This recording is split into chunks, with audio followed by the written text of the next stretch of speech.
Ain't no way everyone here is a real person. Life is a simulation and a legitimate professor has proved it.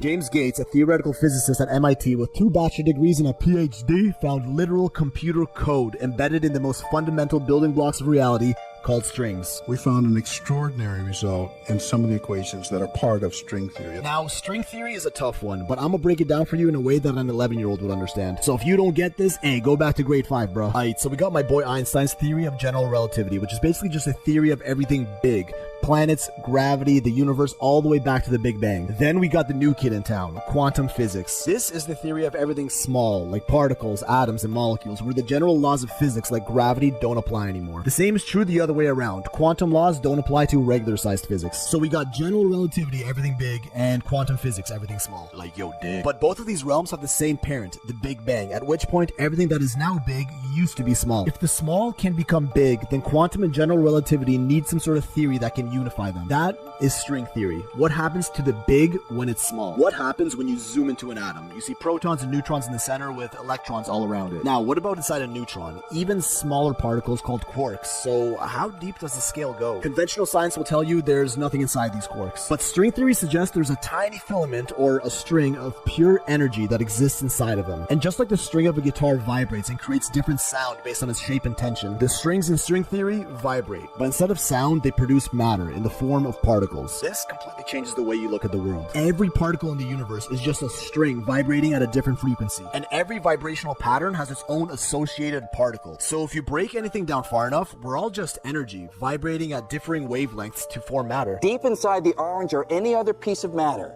is nothing but a dancing, vibrating cosmic symphony of strings.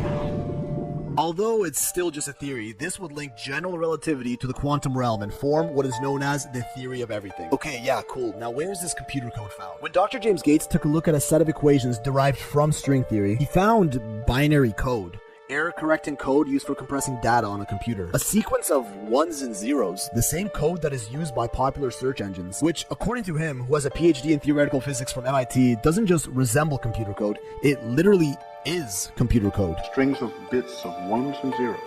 It's not just sort of resembles computer code, you're saying it is computer code. It's not even just is computer code, it's a special kind of computer code that was invented by a scientist named Claude Shannon in the 1940s. That's what we find very, very deeply inside the equations that occur in string theory. Meaning, if we break matter and energy down far enough, we eventually find compressing computer code etched into the very fabric of reality. So, who wrote this code? Are we living in, dare I say, a simulation?